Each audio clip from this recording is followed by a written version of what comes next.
Our Krishna चंद्र भगवान जय हो। शिवावर शिव शंकर भगवान की जय हो।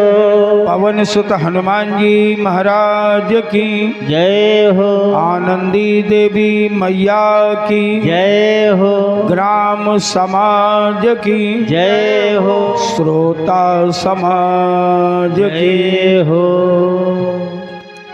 ओम परम तत्वाय श्री शंभु तीर्थाय गुरुभ्यो पाद पंकजेभ्यो नमः। ब्रह्मानंदम परम सुखदम केवलम ज्ञान मूर्ति द्वंद्वातीतम गगन सदृशम तत्त्वमस्यादिलक्ष्यम् एकम नित्यं विमलमचलं सर्वधी साक्षिभूतं भावातीतं त्रिगुणरहितं सद्गुरुं तं नमामि। वंशी विभूषित करान् नवनीरदाभात पीतांबरादरुण बिंब फलाधरोष्ठात् पूर्णेन्दु सुंदर मुखात् अरविंद्र नेत्रात् कृष्णात् परम किमपि तत्त्वमहं न जाने। श्री राम राम रघुनंदन राम राम श्री राम राम भरताग्रज राम राम श्री राम राम रणकर कस राम राम श्री राम राम शरणं भव राम राम। या श्री स्वयं सुकृतिनां भवने स्वलक्ष्मी पापात्मनां कृतिधियां हृदये सुबुद्धि श्रद्धा सतां कुलजन प्रभवस्य लज्जा तां त्वां नतास्म परिपालय देवि विश्वम्। उल्लंघ सिंधो सलिलम सलीलम यह शोक वह्निम जनकात्मजाया आदाय तेनैव ददाह लंकां नमामि तं प्राञ्जलिराञ्जनेयम्। गिराय रथ जल बीच सम कहियत भिन्न न भिन्न वंदौ सीताराम पद जिनहि परम प्रिय खिन्न। लेत सदा सुधि दीन की सहज दया के धाम जननी जनक कमलेश के प्रभु श्री सीताराम।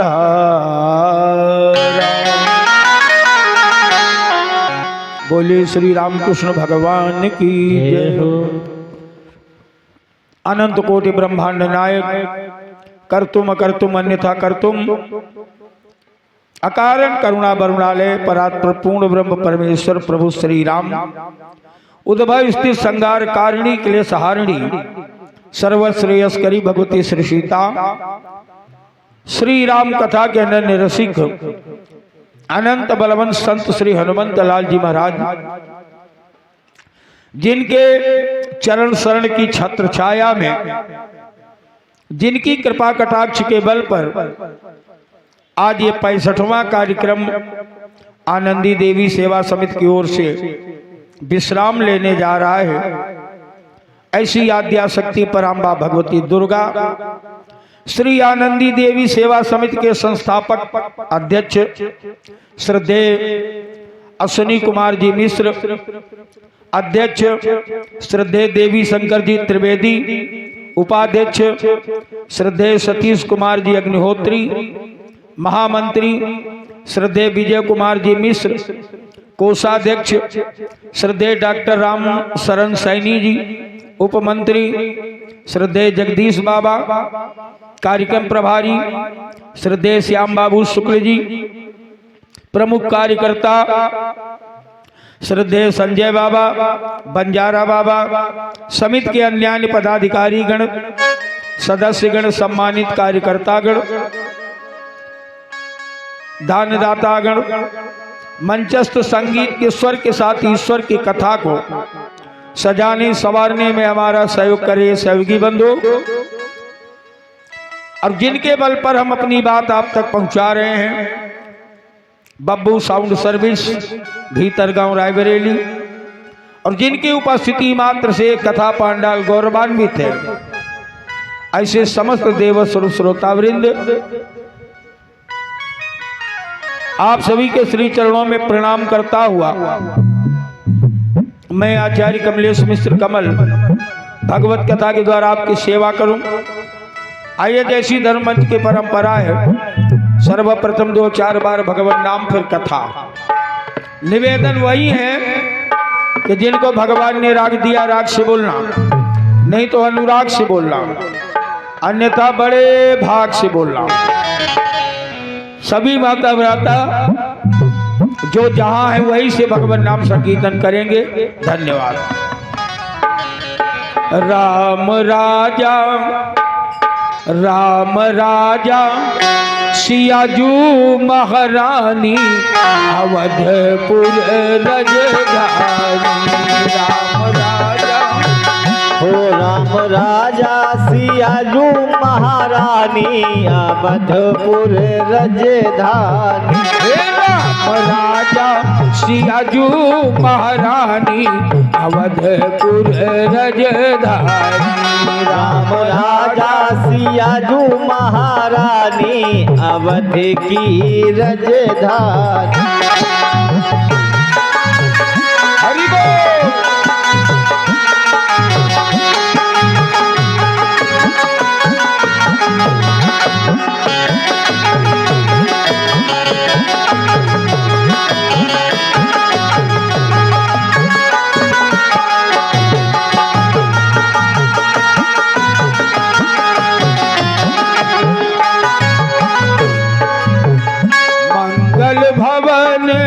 अमंगल हारी मंगल भवन अमंगल हारी। मंगल भवन अमंगल हारी। मंगल भवन अमंगल हारी। प्रभु दशरथ अजीर बिहारी। प्रभु दशरथ अजीर बिहारी। प्रभु दशरथ अजीर बिहारी। प्रभु दशरथ अजीर बिहारी। राम राजा सियाजू महारानी अवधपुर रजधानी। ओ राम राजा सियाजू महारानी अवध की रजधानी। राम राजा सियाजू महारानी अवधपुर रजधानी। राम राजा सियाजू महारानी अवध की रजधानी।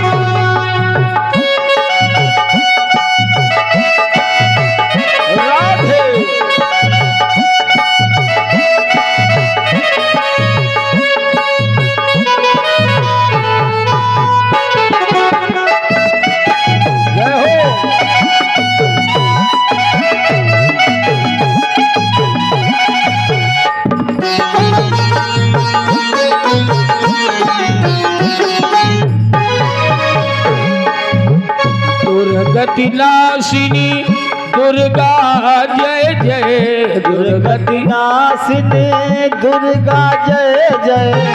दुर्गति नाशिनी जय हो। दुर्गा जय जय दुर्गति नासिनी दुर्गा जय जय काल विनाशिनी काली जय जय काल विनाशिनी काली जय जय काल विनाशिनी काली जय जय काल विनाशिनी काली जय जय हे राम राजा सियाजू महारानी अवधपुर रजधानी राम राजा हरि सिया बोल। रानी अवध की राजधानी हे राम राजा सियाजू महारानी अवधपुर रजधानी राम राजा सियाजू महारानी अवध की राजधानी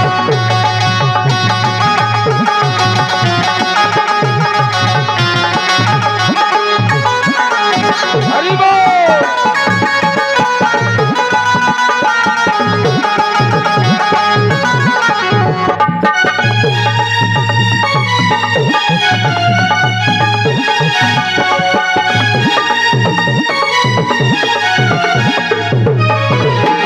मंगल भवन अमंगल हारी मंगल भवन हरि बोल। हारी मंगल भवन अमंगल हारी मंगल भवन मंगल हारी उमा सहित जही जपत पुरारी उमा सहित जही जपत पुरारी उमा सहित जही जपत पुरारी उमा सहित जही जपत पुरारी हे राम राजा सियाजू महारानी अवधपुर रजधानी राम राजा सियाजू महारानी अवध की राजधानी हे राम राजा सियाजू महारानी अवधपुर रजधानी राम राजा सियाजू महारानी अवधपुर राजधानी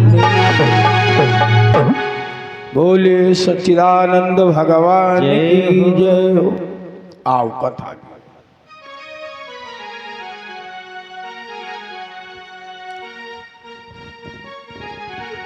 भगवती पार्वती कैलाश की उच्चतम ऊंचाई पर बैठकर भगवान शिव से कथा सुन रही।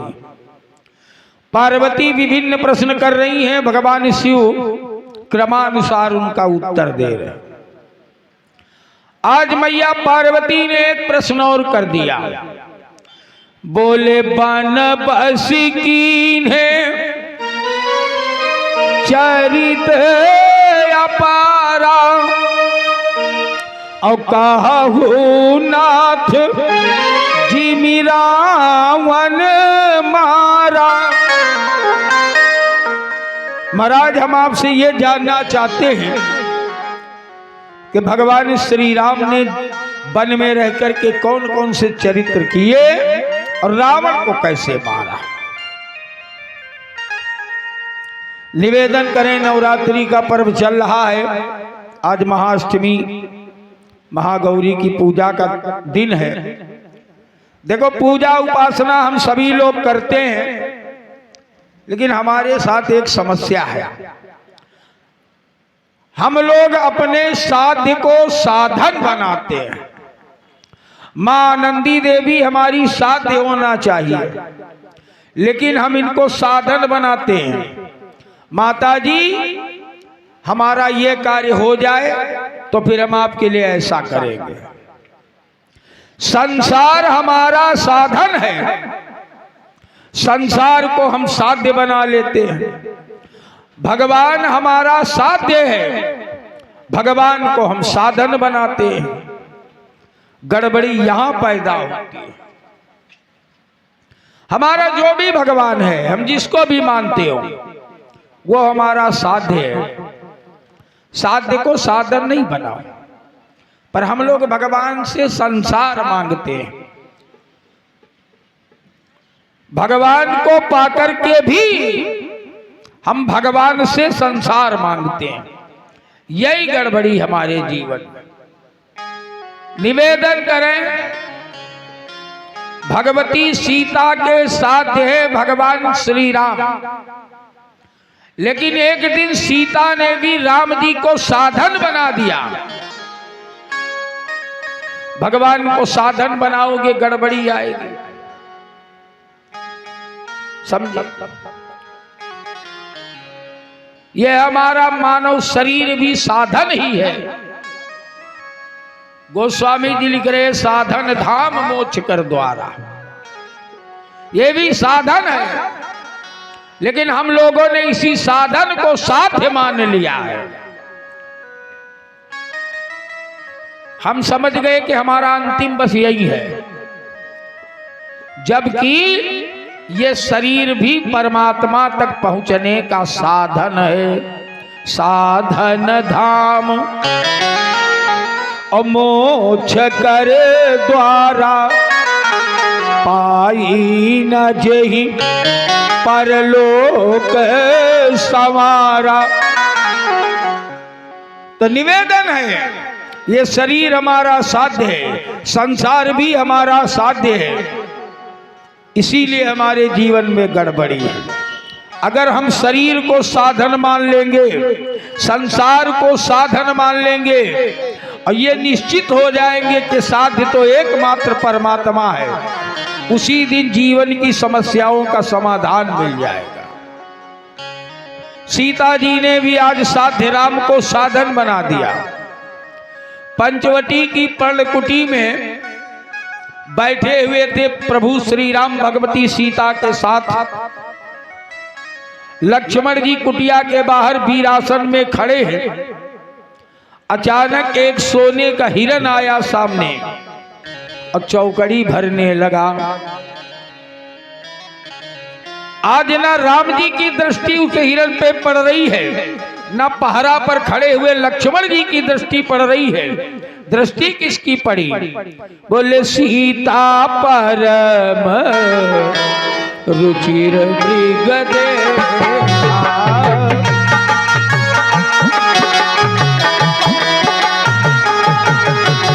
ओ सीता परम रुचिर मृग देखा।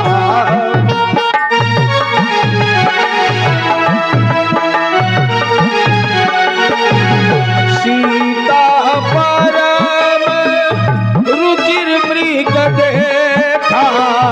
सीता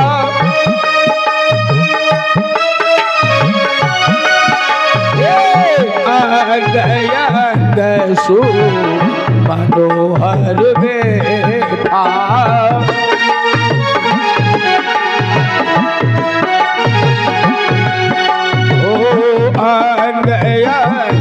सु मनोहर बेथा।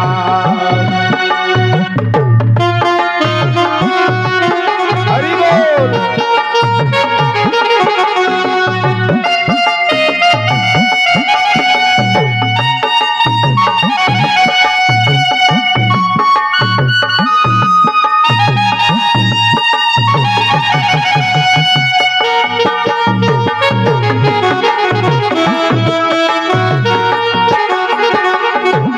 बोले सीता परम रुचिर मृग देखा। उस हिरण पे न राम जी की दृष्टि पड़ी न लक्ष्मण जी की। आज सीता परम रुचिर मृग देखा, सीता की दृष्टि पड़ गई। सीता जी ने कहा, ये राघव, इस हिरण की खाल देखो कितनी सुंदर है। राम जी ने कहा, सीता ये जंगल है, जंगल में नाना प्रकार के पशु पक्षी, रंग बिरंगे पशु पक्षी हैं, किसको किसको देखोगी? बोले नहीं, हमें तो इसी से मतलब है। बोले सत्य संध प्रभु बध करिए ही, और आलहु चर्म कहत बहे देही। कहा महाराज, इस हिरण को मार करके इसकी खाल हमें लेकर के आओ। अच्छा ईमानदारी से बताओ, राम जी सीता की बात को मान के चल पड़े। ये बताओ, क्या राम जी नहीं जानते कि सोने का हिरण नहीं होता है? हमारे नीतिकारों ने कहा असंभवम हेम मृगस्य जन्म, सोने के हिरण का जन्म होना ही असंभव। और तथापि रामो लुलुभे मृगाय, फिर भी राम जी हिरण के पीछे लोभ में आ गए। समझिए, एक भाव ये है कि हमारी आसक्ति कब कहां जुड़ जाए पता नहीं है। समझिए, हमको किसी का 10 लाख रुपए का भरा बैग मिल जाए तो हम बड़ी ईमानदारी से उस बैग को उसके मालिक तक पहुंचा देते हैं, बड़ी ईमानदारी से। अब अगर रिक्शा से कहीं जाना हो, रिक्शा वाला 15 रुपया मांग ले तो हम तुरंत झूठ बोलते हैं, अरे हम रोज आते जाते 10 रुपया में। 5 रुपए में झूठ बोल गए और 10 लाख के बैग में झूठ नहीं बोले। यही हमारी आसक्ति कब कहां फिट हो जाए पता नहीं है।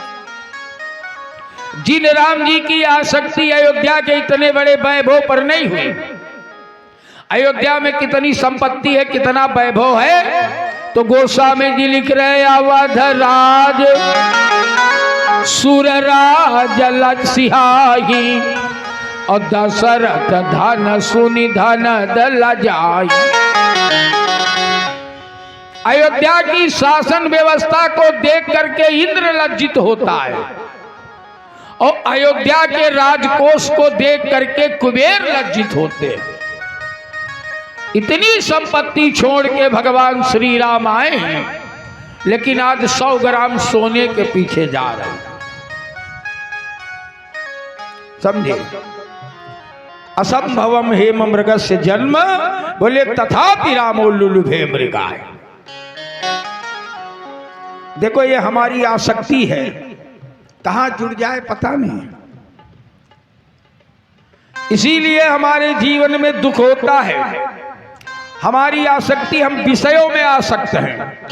हमने एक दिन बताया था विषय 5 हैं, शब्द, रस, रूप, गंध और स्पर्श। ये 5 विषय हैं। संसार में 5 जीव ऐसे हैं जो एक एक विषय रस का सेवन करते हैं, परिणामतः उनको मरना पड़ता है। और हम मनुष्य अकेले 5 विषयों का सेवन करते हैं। व्यास जी ने एक श्लोक बड़ा गजब के लिखा, भागवत में भी वही श्लोक वैसे ही है और गरुड़ पुराण में भी वैसे ही है। बोले कुरंग मातंग पतंग भृंग और मीना हता पंच भिरेव पंच एक प्रमादी सकथम न हन्यते। बोले यह सेवते पंच भिरेव पंच। व्यास जी के 5 जीव जो एक एक विषय का सेवन करते हैं, कुरंग मातंग पतंग भृंग और मीना, ये 5 जीव। गोस्वामी तुलसीदास जी ने भी इसी श्लोक का ट्रांसलेशन किया दोहावली में।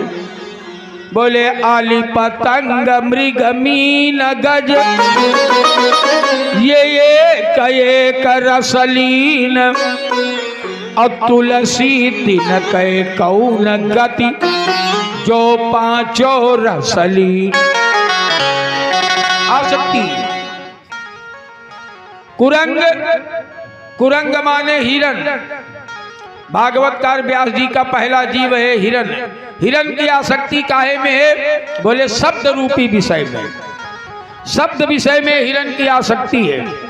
हिरण पकड़ने वाले बताते हैं कि जिस जंगल में हिरण होते हैं वहां शिकारी जाल वाल लेके जाता, पेड़ पे चढ़ जाता है, अब बांसुरी की मीठी धुन बजाता है। 24 घंटे अहर्निश चौकड़ी भरने वाला हिरण बांसुरी की धुन पर इतना आसक्त होता है कि वो दौड़ना फुदकना सब भूल जाता है, मस्ती में खड़ा रहता है और शिकारी ऊपर से जाल फेंक देता, उसी में फंस जाता है। तो थोड़े से संगीत में आसक्ति थी उस हिरण की, उसको प्राण त्यागने पड़े। हमारी लोगों की क्या दशा होगी? हम लोग तो संगीत सुनने के इतने शौकीन हैं कि अब तो बढ़िया व्यवस्था, कान में वो एक बड फंसा लो, अब मस्ती में गाना सुनते जा रहे हैं। ट्रक वाला ऊपर से निकल जाए तो निकल जाए, हम सड़क से नहीं हटेंगे। अब गाने में इतने अश्लील सुनते हो तो क्या दशा होगी। भागवतकार व्यास का दूसरा जीव है मातंग। मातंग माने हाथी। हाथी काहे की आसक्ति रखता, बोले स्पर्श की। बताते जिस जंगल में हाथी होता है वहां पकड़ने वाले जाते एक बड़ा सा गड्ढा खोदते हैं और उसके ऊपर हल्का सा घास फूस रख के पाट देते हैं, ऊपर एक पुतला बना के रख देते हैं। कोई हाथी अगर कभी उधर आया तो पुतले को दूसरा हाथी समझ के उसको स्पर्श करना चाहता है, पकड़ना चाहता है, और जैसे उसके पास गया घट से गड्ढे में चला गया। हफ्तों भूखा प्यासा पड़ा है, फिर कोई एक व्यक्ति जाता, थोड़ा दाना चारा उसको देता है, और इतना विशाल काय जीव मनुष्य के बस में हो जाता है। आप सोचो, थोड़े से स्पर्श सुख के कारण हाथी को जान गंवानी पड़ी, प्राण देने पड़े। हमारी क्या दशा होगी, कभी विचार करो। भागवतकार व्यास जी का तीसरा जीव है पतंग। पतंग माने कीड़ा। कीड़ा काहे का आसक्त है, कीड़ा रूप का आसक्त है, सुंदरता का। दीपक की लौ जली, दीपक की लौ की सुंदरता पर आकृष्ट होकर पतंगा दीपक की लौ की ओर भागा, टकराया। याद रखना, दीपक की लौ का कुछ नहीं बिगड़ा, उल्टे पतंगे को ही प्राण देने पड़े थोड़ी सी सुंदरता के लिए। सुंदरता में आसक्ति है, रूप में आसक्ति है, उसका परिणाम यह हुआ कि पतंगे को प्राण देने पड़े। हमारी क्या दशा होगी। हम लोग भी सुंदरता के पीछे भाग रहे हैं। इस समय भर भर के देखो भीड़ आती है मंदिर में। क्यों? बोले कहाँ जा रहे? बोले आनंदी देवी मंदिर। काहे? दर्शन करना। बोले नहीं, लड़की देखना है। क्षमा करना, हम लोगों ने मंदिरों को लड़की देखने का अड्डा बना दिया है। समझे? ये हम हिंदू हैं, हमारी ये दशा है। मंदिरों को लड़की देखने का अड्डा। मंदिर से हमारा कोई मतलब नहीं है। भाड़ में जाए मैया आनंदी, उनसे कोई श्रद्धा नहीं है। हम तो लड़की देखने आए। अच्छा, आधा घंटा एक घंटा में लड़की का क्या देखते हो? चित्र की चरित्र, चित्र ही न देखते हो तो रूप के लिए ही तो पागल हो, भाग रहे हो। थोड़ी सी आसक्ति में पतंगे को प्राण देने पड़े। गोस्वामी जी ने इसीलिए कहा कि दीप शिखा समझुबती तन। गोस्वामी जी ने कहा, ये दुनिया के लोगों, ये नारी का शरीर क्या है? बोले दीपक की लौ। दीप शिखा समझुबती तन, मन जनी हो सी पतंग, भजे श्री राम रघुनायक, और करे सी सदा सत्संग। समझे? तो थोड़ी सी सुंदरता में पतंगे को प्राण देने पड़े। हमारी क्या दशा होगी। हम तो पांचों विषय अकेले आ सकते हैं उनमें। चौथा जीव है भृंग। भृंग माने भंवरा। भंवरा काहे का शौकीन? बोले भंवरे की आसक्ति गंध रूपी विषय में है। गंध में भंवरा एक फूल पर बैठेगा, मकरंद पिएगा, फिर दूसरे पे जाएगा, फिर तीसरे पे जाएगा। एक बार तो एक भंवरा कमल के फूल पर बैठ गया। अच्छा, कमल की विशेषता है कि जब सूर्योदय होता है तो कमल खिलता है, और जब सूर्यास्त होता है तो कमल बंद। भंवरा कमल पुष्प पे बैठा और सूर्यास्त हो गया तो कमल पुष्प बंद और भंवरा भी उसी में बंद। अब भंवरा चाहे तो कमल की पंखुड़ी को काट के निकल सकता है, इसलिए कि भंवरा ऐसा जीव है कि लकड़ी में छेद कर देता है, तो कमल की कोमल पंखुड़ी को भी काट सकता है, लेकिन ना कमल से आसक्ति जुड़ी है उसकी, इसलिए कमल को नुकसान नहीं पहुंचाता। अच्छा, भंवरे ने भी सोचा क्यों उड़े रात में, रात भर इसी कमल कोष में बंद रहो, बढ़िया मकरंद पियो, सवेरा होगा जब सूर्य भगवान निकलेंगे ये कमल खिलेगा तब उड़ेंगे। यही सोच रहा था भंवरा। हमारे नीतिकारों ने लिखा, बोला भंवरा सोच रहा है कि रात्रि गमिष्यति अभविष्यति सुप्रभातम भास्वानुदेश्यति हसिष्यति पंकजश्री। भंवरा सोच रहा है रात्रि बीतेगी, सवेरा होगा, भगवान सूर्य निकलेंगे, तब कमल हंसेगा, तब उड़ूंगा। बोले इत्थम विचिंतयति कोशगते दुरे फे। यही सोच रहा था भंवरा कमल कोश में पड़ा, लेकिन रात्रि में एक हाथी उसी तालाब में पानी पीने आया जहां कमल में भंवरा है। हाथी ने पानी पिया, सूंड को चलाया। हमने अभी बताया हाथी के अंदर स्पर्श का गुण है, और वही कमल की नाल उसकी पकड़ में आ गई जिसमें भंवरा है। हाथी ने उखाड़ा और चबा लिया, भंवरा भी उसी में चला गया, नहीं देख पाया सवेरा।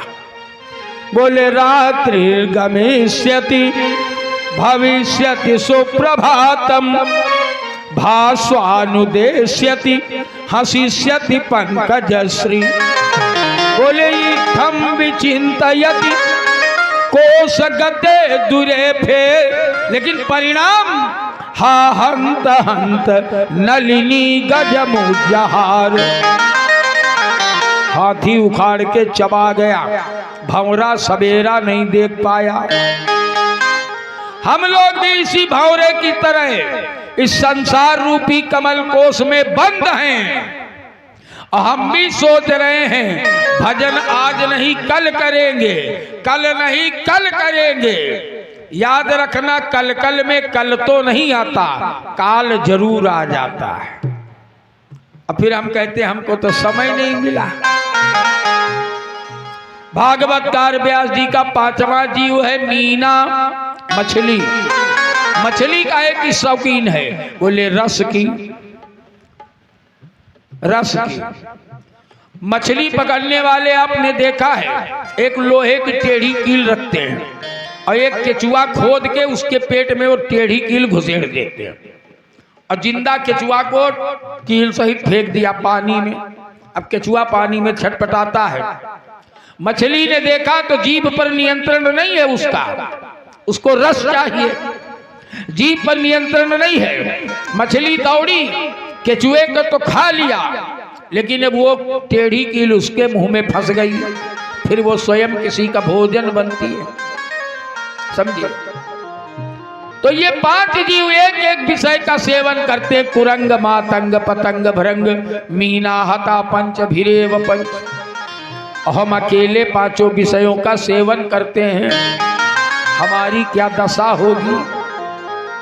तो अगर जीवन का कल्याण चाहते हो तो थोड़ा थोड़ा भगवान का भजन किया करो, 10-5 मिनट बैठ के। 10 ही मिनट करोगे तो बहुत है, लेकिन हमारे पास भजन करने का समय नहीं है। हम लोग शिकायत करते हैं, क्या करें महाराज, सोचते तो हम भी, लेकिन समय नहीं है। 3 घंटे होटल पर बैठ के हम दुनिया की चर्चा करते हैं, दुनिया की राजनीति करने के लिए हमारे पास समय है, लेकिन भजन के लिए समय नहीं है।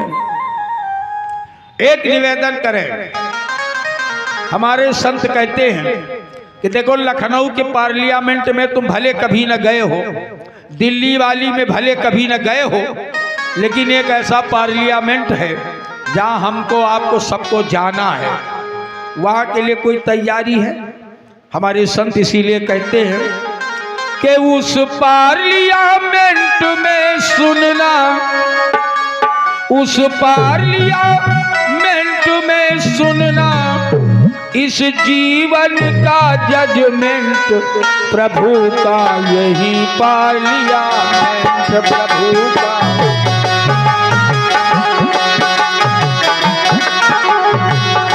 प्रभु का यही पार्लियामेंट, हरि का यही पार्लियामेंट। उस पार्लियामेंट में सुनना, उस पार्लियामेंट में सुनना, जीवन का जजमेंट प्रभु का यही पार्लियामेंट। हरि का यही पार्लियामेंट, प्रभु का यही पार्लियामेंट। हरि बोल।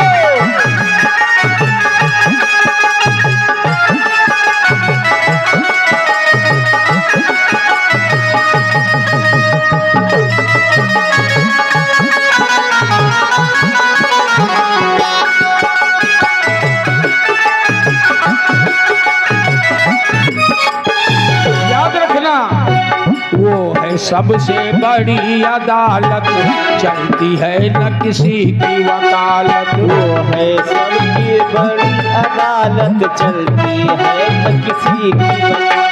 वो है सबसे बड़ी अदालत, चलती है न किसी की वकालत। और वो है सबसे बड़ी अदालत, चलती है न किसी की वकालत। अरे हो पुकार तब कहना होगा, हो पुकार तब कहना हो, ये हो पुकार तब कहना होगा, सर आए प्रेजेंट प्रभु का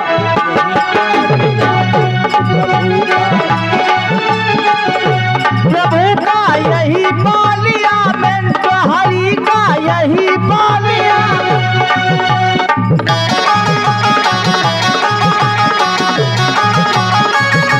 हरि बोल।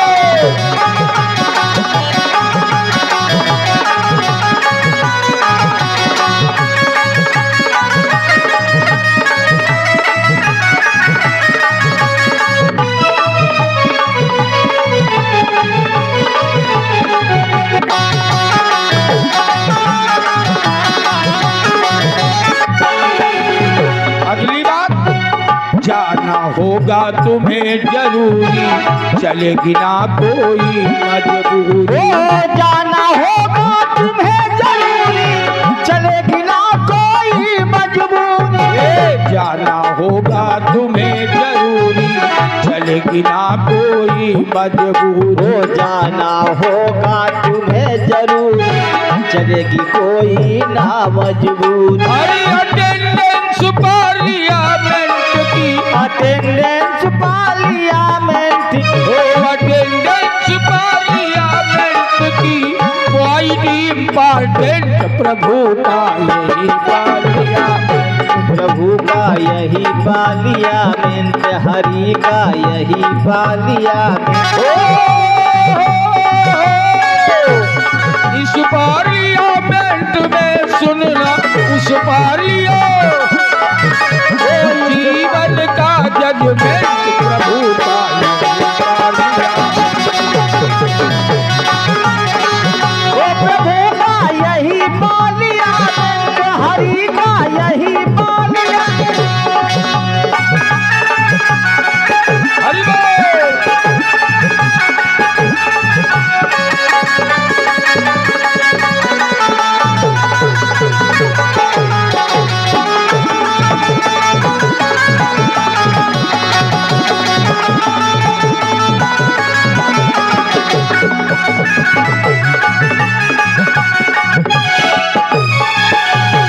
अगली बात, हिंदू मुस्लिम सिख ईसाई सबको जाना होगा भाई। हिंदू मुस्लिम सिख ईसाई सबको जाना होगा भाई। हिंदू मुस्लिम सिख ईसाई सबको जाना होगा भाई।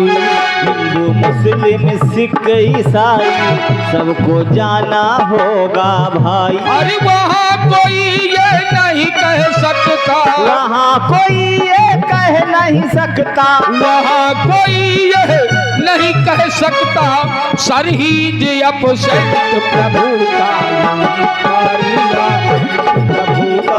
यही बालिया, हरि का यही बालिया, प्रभु का यही बालिया, प्रभु का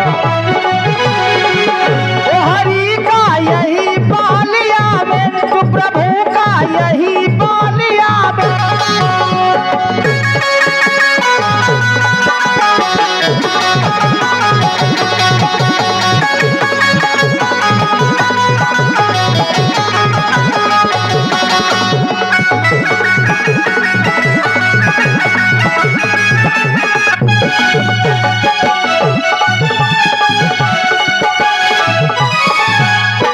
अगली बात, अगर कुदृष्टि तुम रखोगे अपनी आंखें खुद फोड़ोगे। अगर कुदृष्टि तुम रखोगे अपनी आंखें तुम फोड़ोगे। अगर कुदृष्टि तुम रखोगे अपनी आंखें खुद फोड़ोगे। अगर कुदृष्टि तुम रखोगे अपनी आंखें तुम फोड़ो। और कोई डॉक्टर दे ना सकेगा, कोई डॉक्टर दे ना सकेगा आई आइट में प्रभु का यही बालिया, यही बालिया, हरि का यही बालिया में उस पार्लियामेंट में सुनना, उस जीवन का जजमेंट प्रभु का बालिया, हरि का यही बालिया में तो प्रभु का यही बालिया।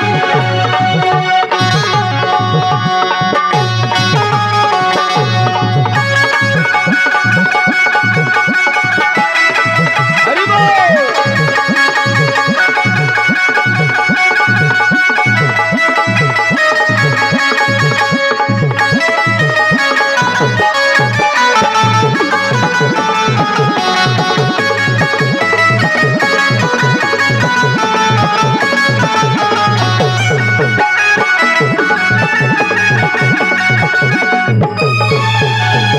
अगली बात, अगर सुकर्म करोगे भाई तभी वहाँ होगी सुनवाई।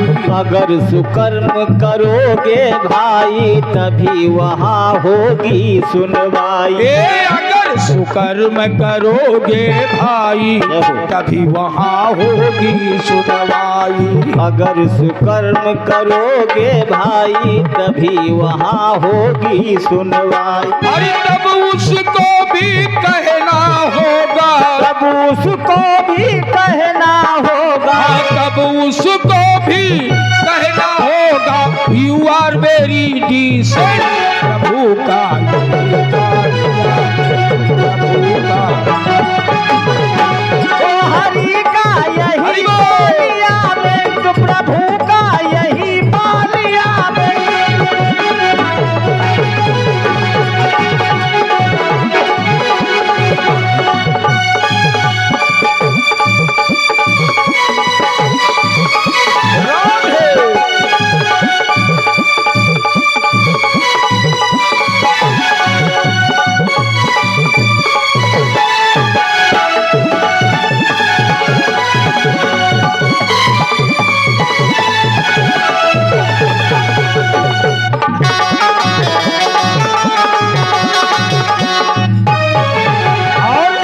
अंतिम बात, बड़े भाग्य पाई नर देही इससे बनिए राम सनेही। बड़े भाग पाई नर देही इससे बनिए राम सनेही। बड़े भाग्य पाई नर देही इससे बनिए राम सनेही। बड़े भाग पाई नर देही इससे बनिए राम सनेही। क्योंकि प्रभु के हाथों में है सबका, प्रभु के हाथों में है सबका, प्रभु के हाथों में है सबका फ्यूचर पास्ट प्रेजेंट प्रभु का यही बालिया, हरि का यही बालिया में प्रभु का यही बालिया, हरि का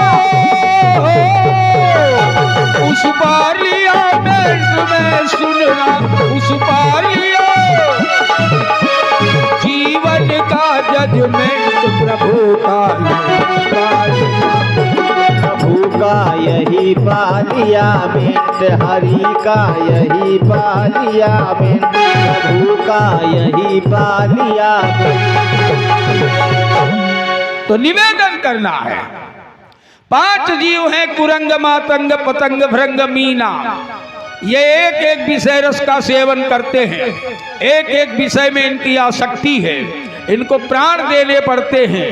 गोस्वामी जी ने कहा तुलसी तिन कहे कौ न गति, जो 5 रसलीन।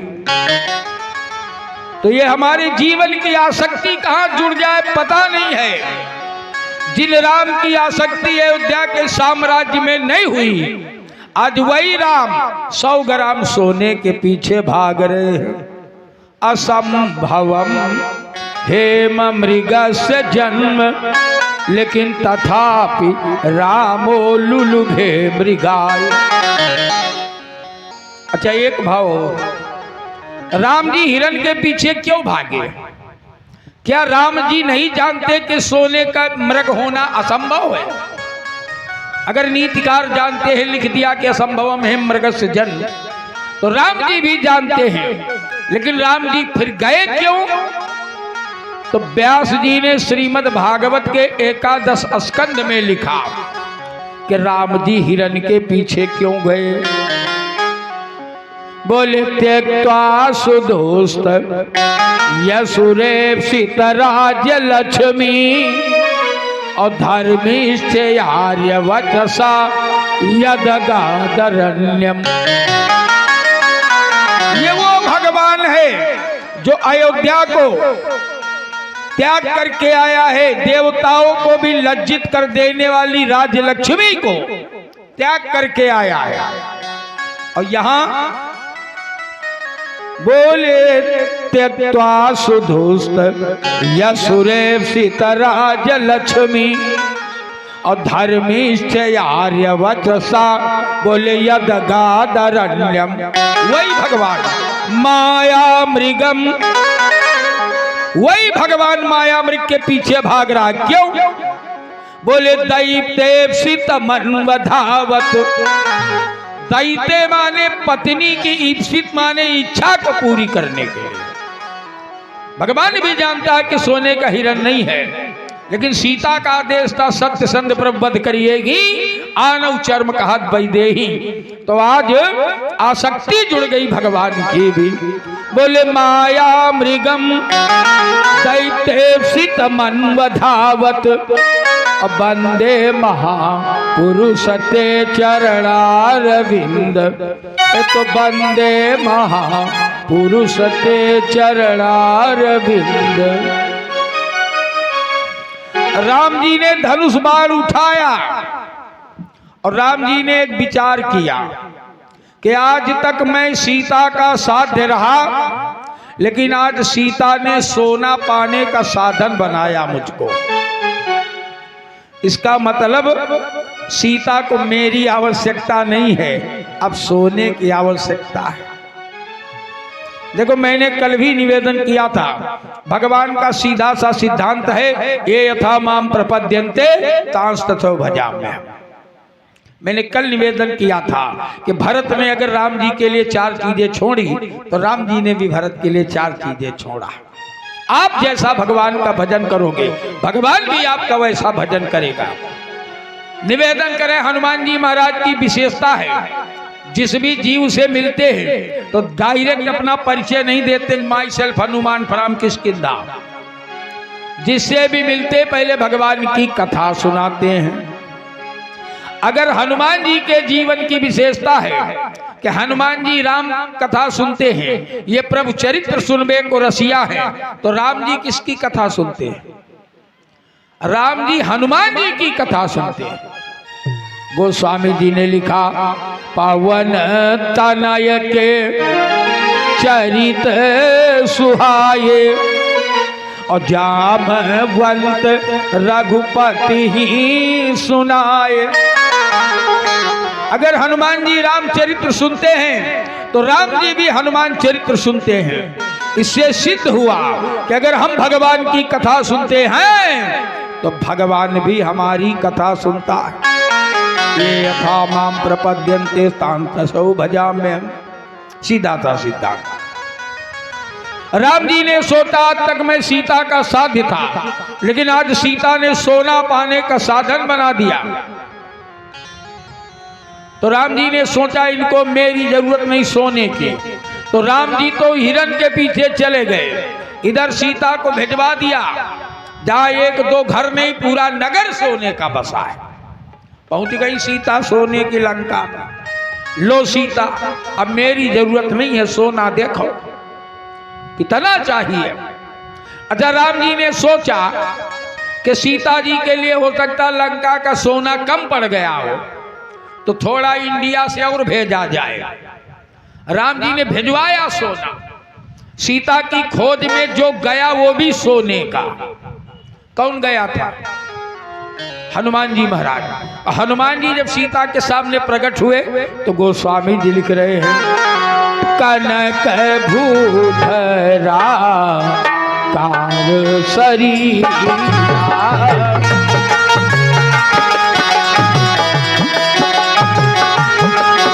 ओ कनक भूधरा कार शरीरा,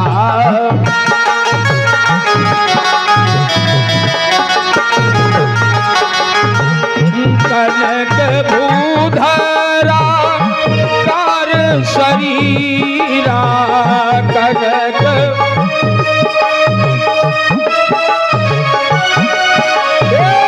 समर भयंकर अति बलवीरा,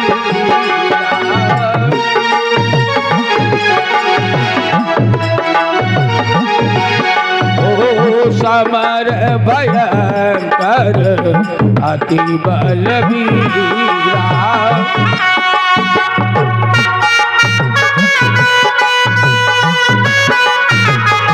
हरि बोल।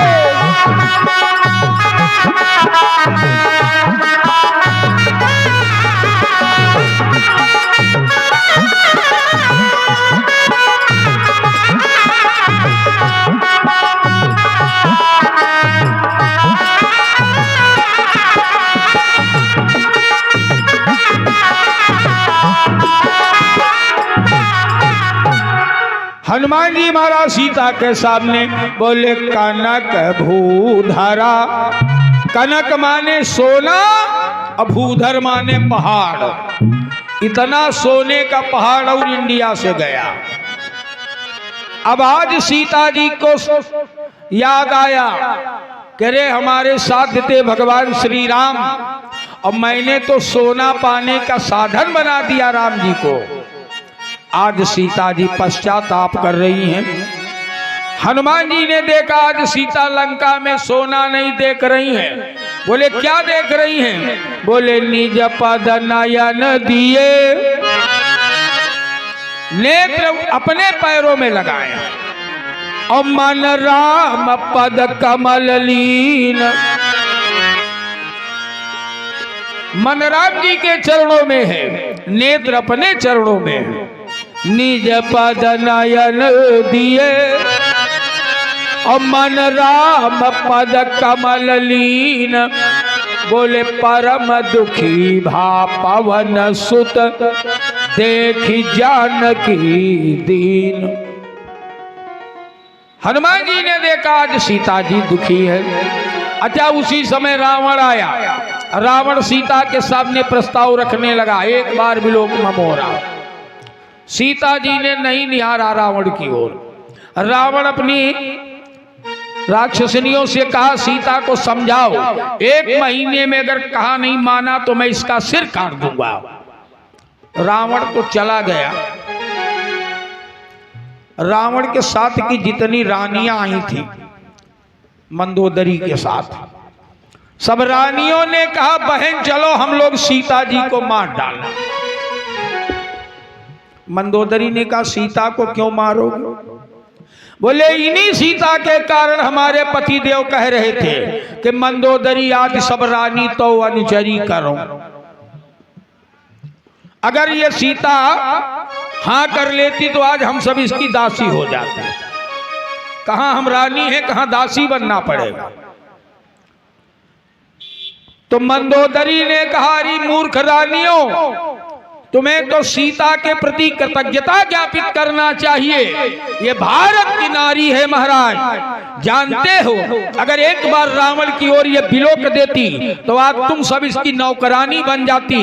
लेकिन ये भारत की नारी है, इसने पराये पुरुष की ओर देखना स्वीकार नहीं किया, बल्कि यहां तक कह दिया कि हे रावण, तू मृत्यु की धमकी दे रहा है।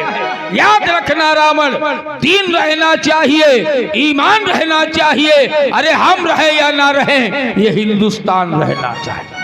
ये भारत की नारी की परंपरा है। मंदोदरी की बात सुना सारी रानियां सीता को प्रणाम। भारत की देवी, अगर एक बार तुम्हारी गलत दृष्टि उठ जाती तो हम लोग तो नौकरानी नहीं। राक्षसनियां आई, सीता को डराने लगी। सीता जी ने त्रिजटा से कहा बहन देखो, त्रिजटा भी भगवान की भक्त है। लंका में 2 भक्त हैं, बाकी सब बर्बाद है। एक विभीषण, एक त्रिजटा। अयोध्या में 2 खराब है, बाकी सब अच्छे। एक मंदोदरी, दूसरे वो एक मंथरा, दूसरे कैकेयी। 2 इधर गड़बड़, 2 उधर बढ़िया। कितनी विचित्रता। सीता जी ने त्रिजटा से कहा, त्रिजटा, बोले माता जी थोड़ी सी आग कहीं से ला दो, थोड़ी सी लकड़ियां जला बना के चिता बना दो और उन लकड़ियों में आग लगा दो। मैया मैं अब जलूंगी, शरीर को जला दूंगी। त्रिजटा ने कहा, बिटिया सीता, लंका में आग है नहीं, लंका में आग नहीं है। सीता जी ने पूछा, माता जी किसी के यहां भोजन नहीं बनता है? त्रिजटा ने कहा, बिटिया भोजन बनने का नंबर आवे तब न बनेगा, यहां तो कच्चा ही नहीं बचता। कहूँ मही समानुष धेनु खरयज खल निशाचर भक्षई। जब डायरेक्ट ही सप्लाई है, चूल्हे तक जाने पावे तब न चूल्हा जलने की नौबत आवे। अच्छा, हम लोग डायरेक्ट सप्लाई करते हैं।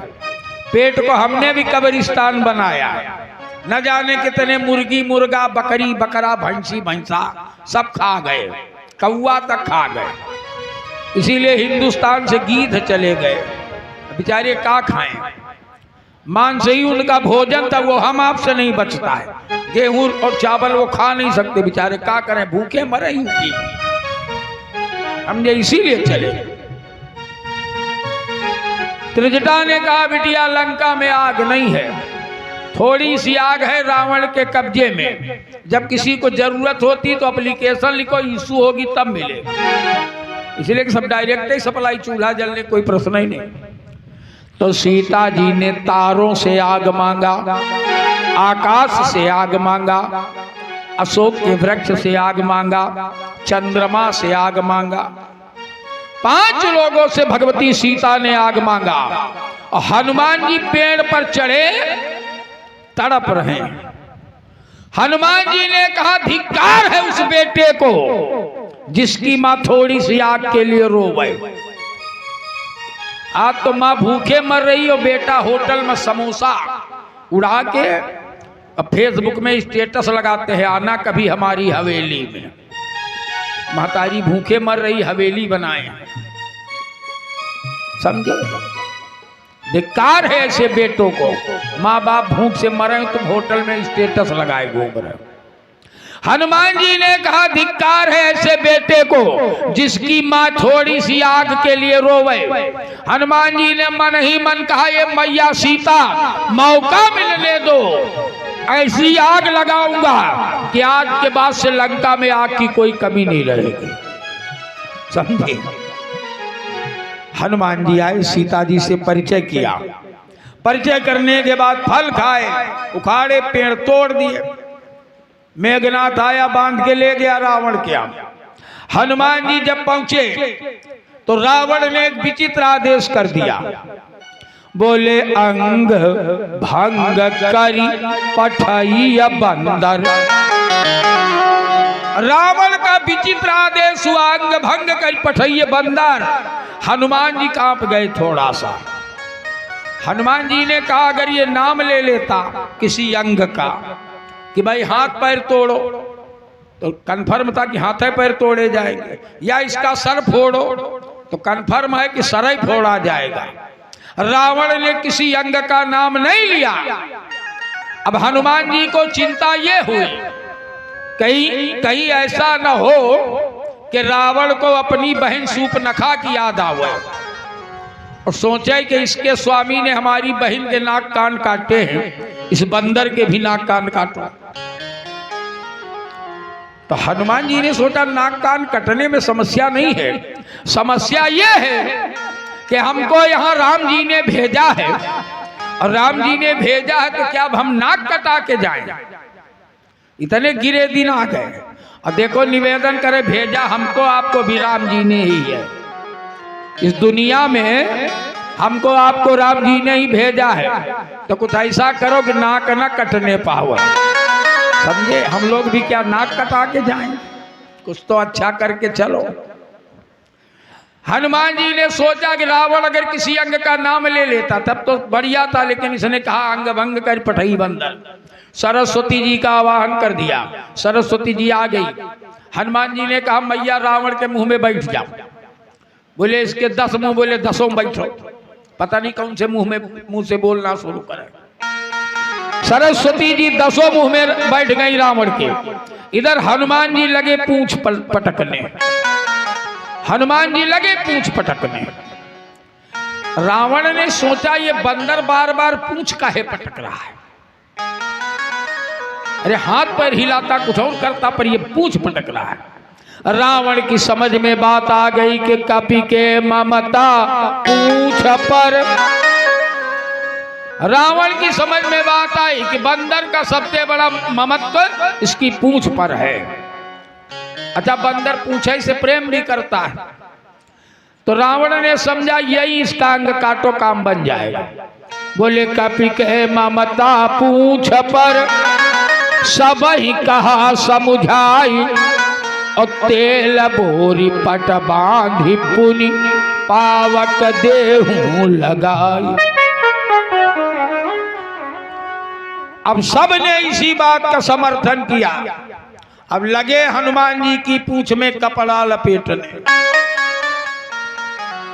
अच्छा, हनुमान जी लंका न जलाते, लेकिन देखो जैसे समिति बनती है वैसे यहाँ की समिति ऐसी है जो चंदा नहीं लेती है। सबसे बढ़िया बात तो ये है कि हमें कल पता चला कि यहाँ की समिति स्वयं के बल पर करती है। जो कोई दे दे श्रद्धा से, कोई रसीद नहीं कटती कि नहीं तुमको इतने देने ही है। नहीं तो समितियों में व्यवस्था होती भाई रसीद काटते हैं लोग। अच्छा, मान लो कोई यज्ञ करो और रसीद काट के पैसा लाओ, तो जो लोग पैसा दिए हैं उन तक प्रसाद भी पहुंचाना समिति की जिम्मेदारी है ना। आज हनुमान जी ने सोचा हमारा ये पूंछ यज्ञ का कार्यक्रम चल रहा है, हर घर से आ रहा है चंदा। रहा न नगर बसन घृत तेला, किसी भी घर में न कपड़ा बचा, न घी बचा, न तेल बचा, हर घर से चंदा आया है। तो हनुमान जी ने सोचा हमारे पूंछ यज्ञ में हर घर से चंदा आया है, इसलिए प्रसाद भी हमको हर घर में पहुंचाना है। समझे? फूंक दिया पूरी लंका। विभीषण का घर इसलिए नहीं फूका कि विभीषण के हाथ चंदा ही नहीं आया था। विभीषण तो वही खड़ा था, उसकी पत्नी रावण के यहाँ ही रह रही है, उसके हाथ कोई चंदा ही देने वाला नहीं था, इसीलिए विभीषण का घर नहीं जलाया, फूंक दिया पूरी लंका। समझे? आइए निवेदन करें। हनुमान जी ने लंका फूंक दिया। गोस्वामी जी एक विचित्र चौपाई लिख रहे हैं।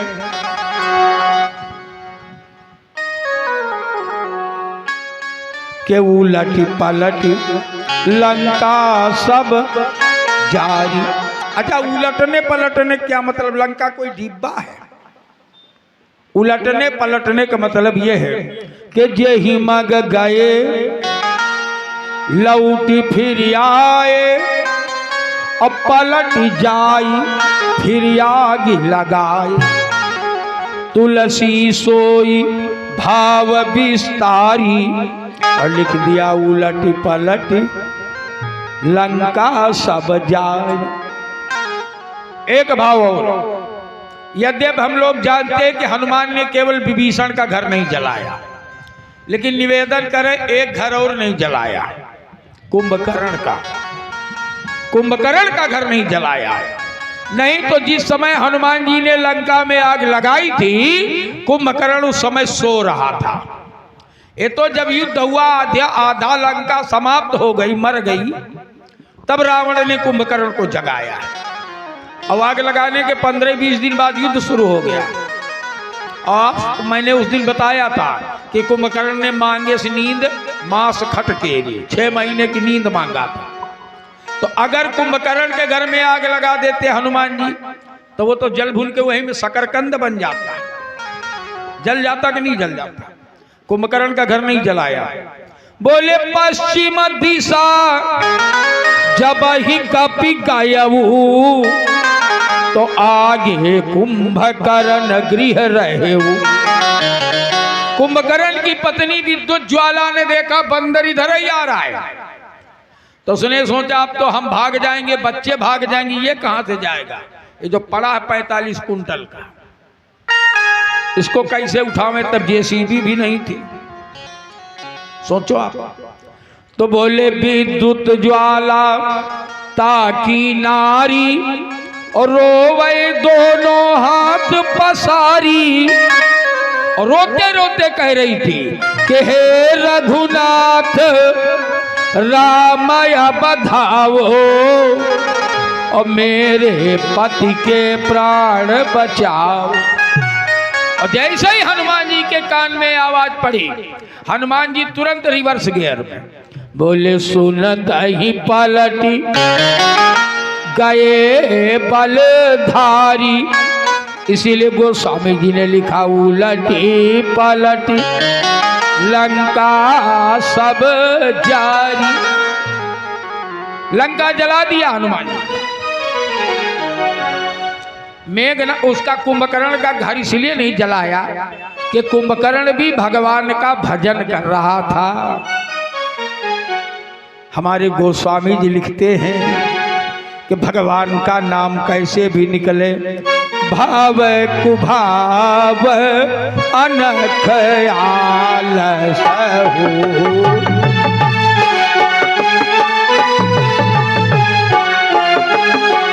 हे भाव कुभाव अनख आलस हो।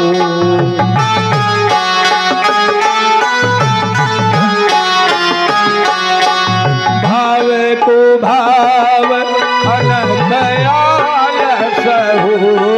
भाव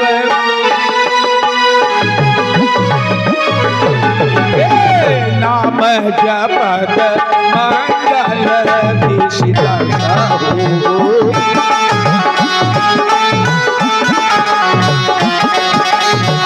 नाम जपत मंगल दिशिता हो।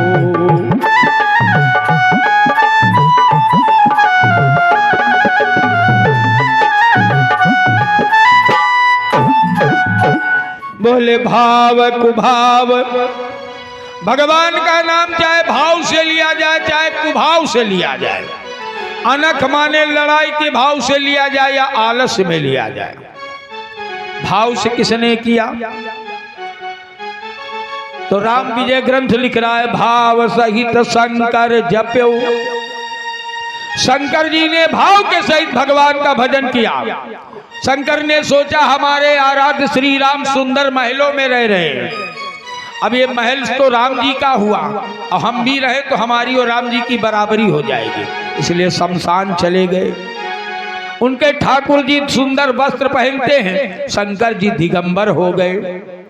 उनके ठाकुर जी सुंदर भोग पदार्थ का सेवन करते हैं, तो शंकर जी अपना भांगे धतूरा से काम चलाने लगे। भाव सहित शंकर जप्यो, और जप कुभाव मुनि बाल। रत्नाकर नाम का डकैत जब सप्तऋषियों के संपर्क में आया, संत बना, सप्तऋषियों ने कहा राम राम करो, बोले नहीं होगा, इसलिए कि अभ्यास नहीं है तो नहीं कर पाओगे। अभी हम 10 मिनट खाली संकीर्तन करवावे, सबको जमाई शुरू हो जाएगा, इसलिए कि अभ्यास में नहीं है, नहीं कर सकते। तो सप्तऋषियों ने कहा जब तुम किसी को लूटते थे तो क्या कहते थे? बोले हम तो यही कहते थे कि अब ये मरा। तो सप्तऋषियों ने कहा बस यही जपो। परिणाम ये हुआ कि उलटा नाम जपत जग जाना, वाल्मीकि भाई ब्रह्म समान। अच्छा एक और निवेदन करें, भगवान के अनंत नाम है 2 अक्षर के, लेकिन एक राम नाम ही ऐसा नाम है कि जिसको उल्टा जपो तो भी सीधा फायदा, बाकी किसी नाम में ये व्यवस्था नहीं है। तो वाल्मीकि जी ने कुभाव से जपा, भाव सहित शंकर जप्यो, जपि कुभाव मुनि बाल, और कुंभकर्ण आलस जप्यो।